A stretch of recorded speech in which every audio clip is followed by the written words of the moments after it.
Hey, Caroline.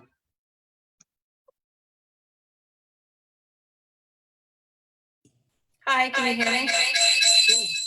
Whoa. Try that. Sorry about that. There we go.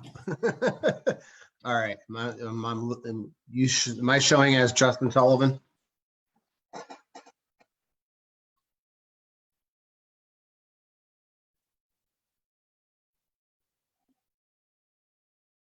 Hey, Cody.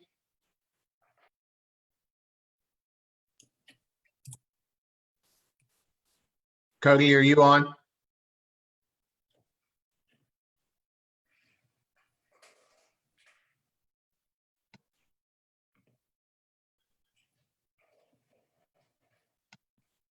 I'm showing TV9 Seekonk on, but they're just muted.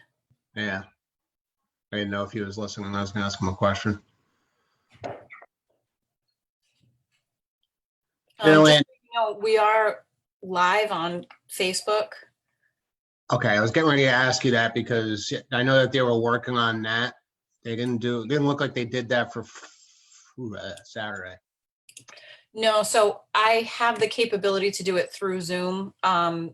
It wasn't working for some reason on Saturday, but I did just get it working now, so it looks like it's working. Excellent.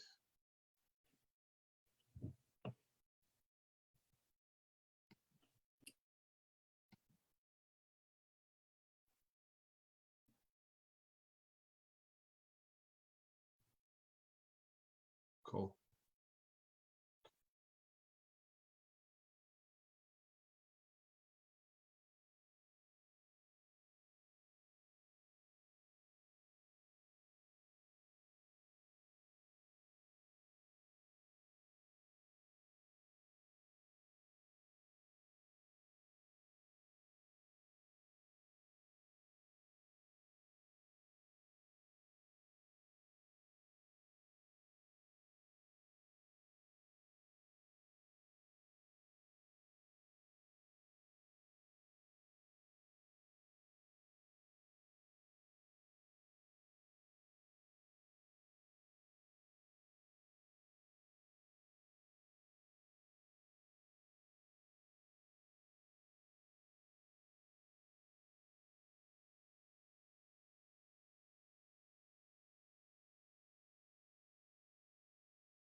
Good evening, everybody. If you could please bear with us for a few more minutes. We're just waiting on a couple more members to get on here. So thank you.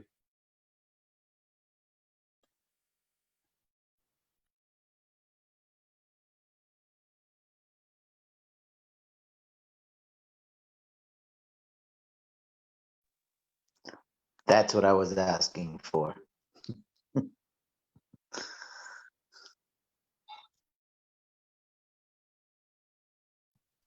Thank you for raising your hand. It made it easy.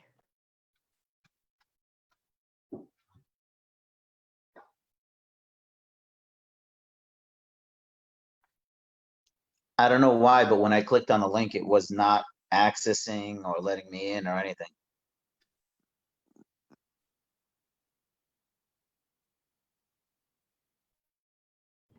So there's a new feature on the Zoom webinars. If you've talked to, if Zoom thinks you talked too much the last meeting, it doesn't let you back on.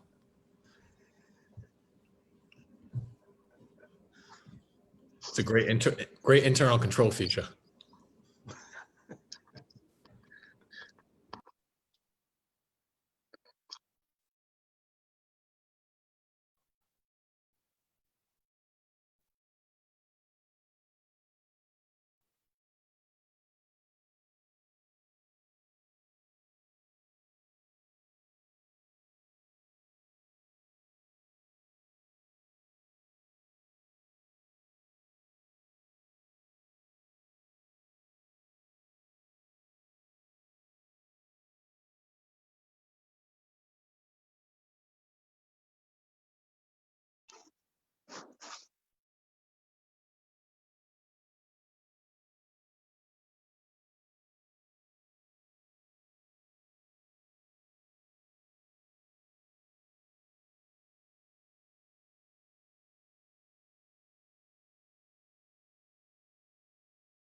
Again, for those of you at home that are watching, waiting for the public hearing to begin, if you could please just give us another minute or two here. We're just trying to give a couple others an opportunity to hop on here. Utilizing Zoom. So thank you.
All right.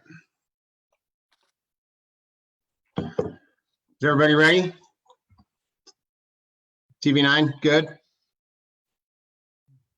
Okay, Yes, all set. great. Thanks, Cody.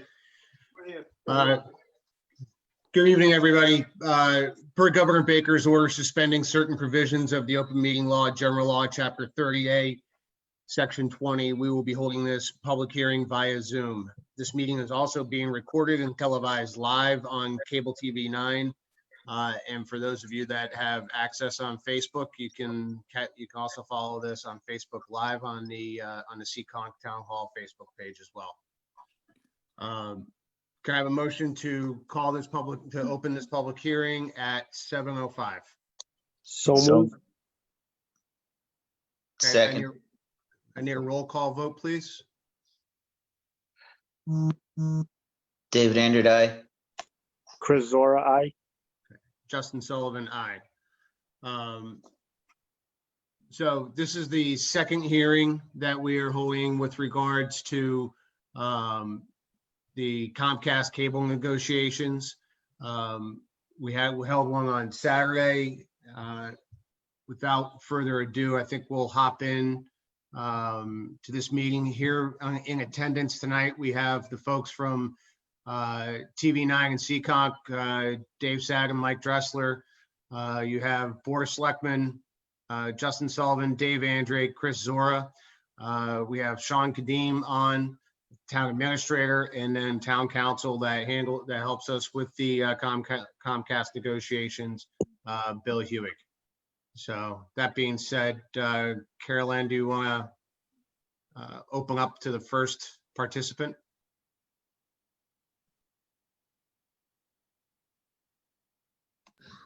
I'm sorry, Mr. Chairman, did we open the public hearing? Was that? Yes, we did. did. I'm sorry. 7:05. Okay.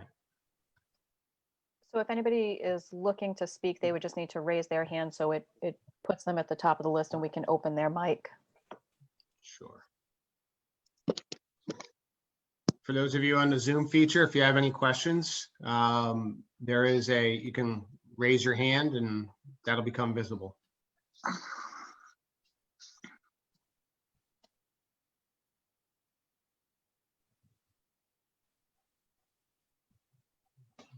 Okay. Looks like we have about 7 attendees that are following us on Zoom this evening.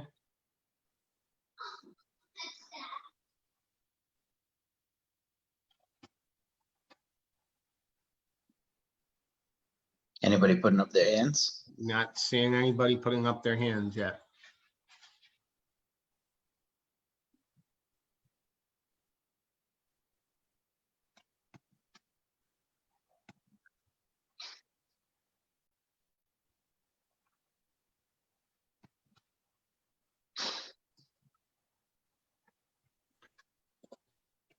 For those of you that are watching, I'll kind of go through while we are waiting to see if we have anybody with any questions. But for those that did not follow us on Saturday, just a quick reminder as to that these Comcast negotiations, what they are really for, what we have authority to address, and then other things that hopefully we can also answer some questions. So here are a few things that fall under the authority of the Board of Selectmen in negotiating with Comcast. The following items are cash funding grants to support PEGs, which is public educational government access channels. The construction and upgrade of the PEG lines and upgrades to the studios. Limited tech upgrades, such as going high definition for one of the PEG services. Local customer service offices. If we, in Seekonk's case, we don't have one. Is that something that we are looking for? Senior citizen discounts, license compliance and enforcement tools, and the length of the contract. I do know that there are some things that are, of topics that are discussed in the community. So I just want to take this opportunity to try to clarify things. With regards to the contract, this is not an exclusive contract. Any provider is welcome to come to Seekonk at any time. We need to handle this renewal with Comcast to maintain continuity of service and needs. For those that have wondered why we can't get a new provider, we've asked as recently as last year. Mr. Kadim had reached out with Verizon. But quite simply, we've been told, that Seekonk, that they don't want to come into Seekonk, that it's cost prohibitive for them because they have to set up infrastructure, and there's a good deal of costs. So there's nobody interested in coming into Seekonk at this time. With regards to rates that you're paying on your Comcast bill are out of the scope of what the town has authority on. Because we only have one cable company here in town, this is regulated by the state.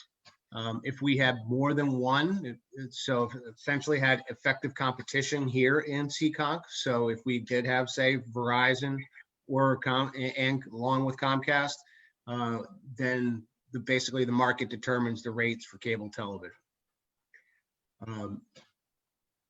Just to give you a broad overview, as I mentioned, part of these negotiations with Comcast is funding for our PEG services.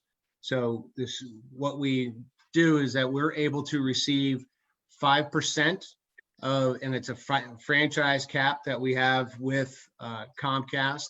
That equates to approximately $280,000 a year, in addition to $17,500 a year in capital payments. Now, currently, all these funds are going towards TV9, and TV9 also helps support the schools when they need it, and they handle all the public access television. So that's the source of their funding, is through this contract. Senior citizen discounts. This is currently at 10% of the basic service, so it's approximately $2 a month. And even though this is technically not negotiable, we already have this in place. So hopefully that takes care of some preliminary questions that are there. Certainly willing to hear from public that, you know, has any other input with regards to whether it's funding for TV9 or anything else, you know, with regards to Comcast here. Mr. Chairman, Mike G had raised his hand. He's allowed to talk now. He just needs to unmute himself. Okay. I kind of answered some of the questions that I had. You know, when I was wondering if you were going to cover, you know, kind of a quick summary of what's involved in the negotiations. Well, what's the purpose of the contract if it's, you know, not to control rates or things like that? I mean, are there any service level agreements that, you know, they need to be held to? So the main purpose of the contract really is to secure funding for, you know, for TV9 and make sure that we have those certain levels of things that we can, you know, whether it's for capital payments for TV9 for improvements and all of that, senior citizen discounts.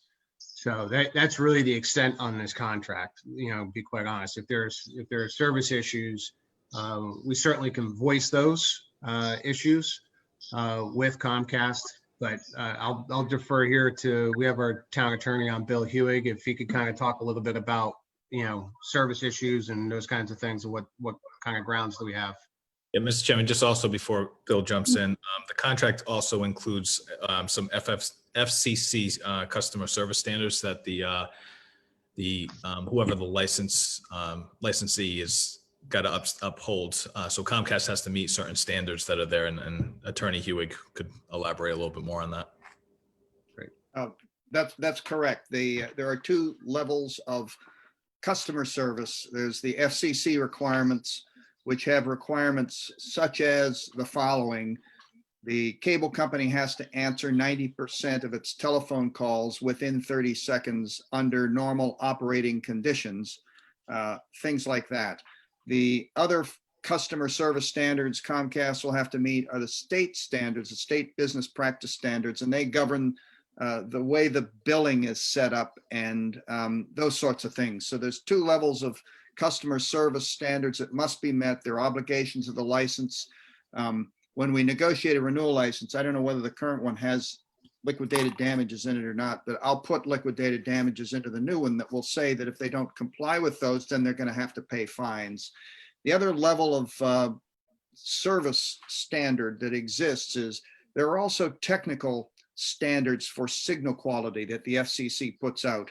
And Comcast will have to meet those technical signal standard qualities as well. So there's two levels. There's signal quality and customer service standards that are part of the license and that Comcast is obligated to meet. Mr. Hewig, to that end, how are these, I guess, how are we tracking and how are we able to hold them accountable? Is this something that it's based on a number of customer complaints that we're tracking at the town level, or how do we go about that process? Well, it's customer complaints, obviously, in both cases. So for example, if a customer calls up and they can't get Comcast to answer the phone, it takes hours and hours and hours. The customer will have to make a complaint with the Board of Selectmen, the Cable Advisory Committee, somebody in town, and then it gets forwarded to Comcast. And if there's a series of those complaints that make it look like it's a recurring problem for Comcast, then the Select Board will have the option of opening up a public hearing and investigating and issuing a finding that they're not in compliance. And from that, if Comcast doesn't correct it, you can assess liquidated damages. The instigator in all cases is a complaint from a subscriber. Okay. And they, again, to reiterate, they need to file that complaint with Town Hall, and then the process then can be initiated from there. That's correct. Thank you. Mr. Chairman, we have Jeff Cabral, who actually typed something into the Q&A portion of the Zoom webinar. His question is there any way for Seekonk to offset the infrastructure costs for, say, Verizon to come here? Gotcha. Well, feel free to hop in, others here, but we discussed this, with one resident's comments on Saturday. I don't know if we're able to actually offset Verizon's costs in it, but ultimately it just comes down to, are they willing to do and do they want to do business here? I think it was, mentioned, by Mr. Kadim, that it seems to be indicative that Verizon wants to get out of the cable business also. They want to be more focused on the broadband. Is that correct, Mr. Kadim? You're on Yep. mute still. Yes, that's correct. So, then at which point, then it begs the question of why doesn't Seekonk, invest into its own broadband and become, another provider here to offer some competition or expand service to, to town residents. It's a pretty extensive, lengthy, costly process. Mr. Hewitt pointed out to us on Saturday, there's 4 or 5 towns, I think, that had, previously established, cable utility, one of which went bankrupt, which was up in Braintree, if I recall. Is that right? Yes, that's right. I don't know they went bankrupt. They just decided to get out of the business because they were losing money. Yeah, Same- they got out of same thing. Yeah, so it begs certain questions as to how much, is the town willing to invest resources, establish an infrastructure, customer service, maintenance, all of that, and to what end, is it really going to be even at a break-even point? You have to keep in mind that we have about 4,600 to 4,700 cable TV subscribers here in town. Even if you were to somehow take a percentage of that, I mean, it really, now all of a sudden we're getting into the town's trying to compete to steal people away from Comcast, and there's no guarantees here that we could even have the economies of scale to offer the pricing to residents that somebody as large as Comcast would already have. So we would be in a greater disadvantage in terms of trying to do so. I think the other thing that the attorney mentioned on Saturday is that typically these companies are looking to capture 50 to 60% of the market in order to break even before they start making money. So for us to then go and put in our own service, which we can't guarantee would be cheaper, we'd be paying prevailing wage, we'd be paying a lot more, and all those is still trying to get 50 to 60%, which if we're paying more money wouldn't have us break even, so to speak, right? So that would just be the other clarifier. Right. And just to the question too, I don't know that there's any real vehicle for us to even provide any of these private entities any additional funding or capital from a mechanism standpoint that would actually work or benefit in their favor. I think I'd turn it over to Attorney Hewitt to see if there's even, or even if any other companies have even tried to do TIFs or something in that nature in terms of trying to, if properties were purchased for the infrastructure portion of it, that would be something that may be a tax incentive financing that may be available, but I don't even know that's really an industry standard.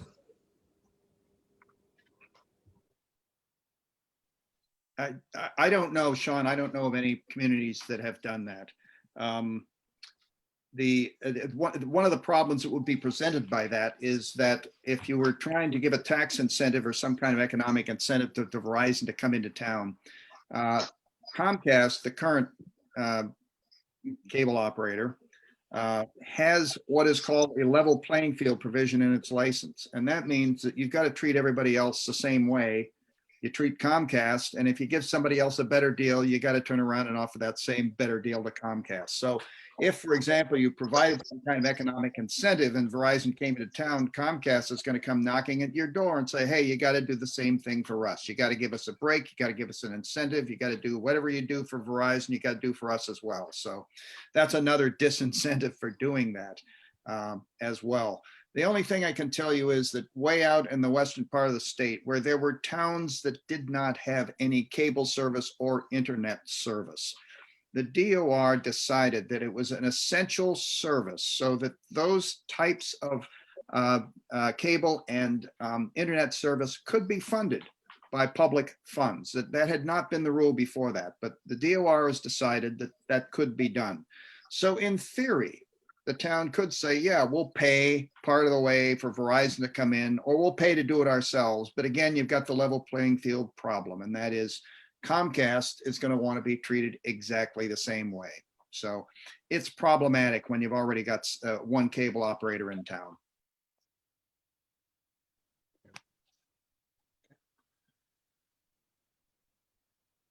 Okay, do we have anybody else with any other questions?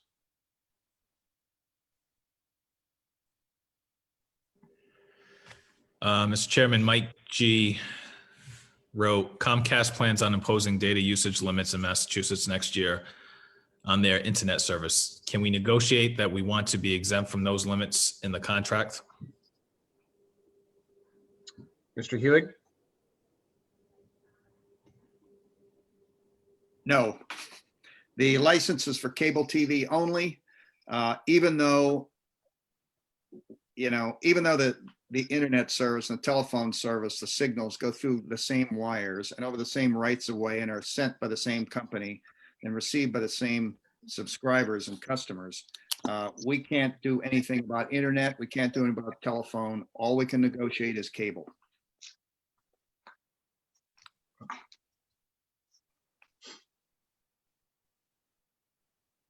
Do we have any other questions?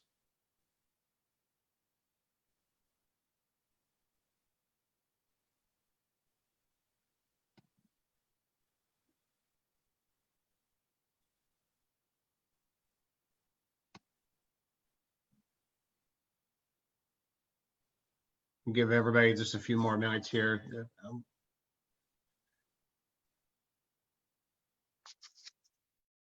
Again, if you're currently on Zoom and you have a question, you can raise your hand, and that way we can unmute you and allow you to talk. You can also type in a question if you want to handle it that way, and we can either answer it live or send your response. We'll answer it live, I believe. So.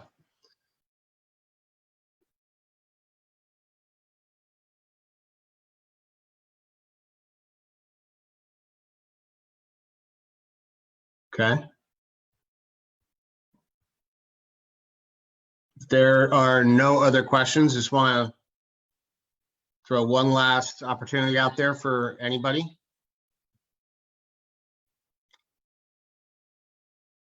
Okay. If there are no other questions, can I entertain a motion to close this public hearing at 7:24? So moved. Second, Okay, can I get a roll call vote, please? David Andrew, aye. Chris Zora, aye. Justin Sullivan, aye. This public hearing is now closed at 7:25. Motion to adjourn.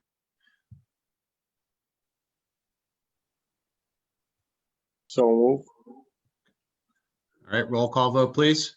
David Andrew, aye. Chris Zora, aye. Justin Sullivan, aye. Thank you very much, everybody. Appreciate you hopping on tonight. Have a good night. Have a good Good night. night, everyone. Happy Thanksgiving. Happy Thanksgiving. Happy Have a Happy Thanksgiving. Thanksgiving.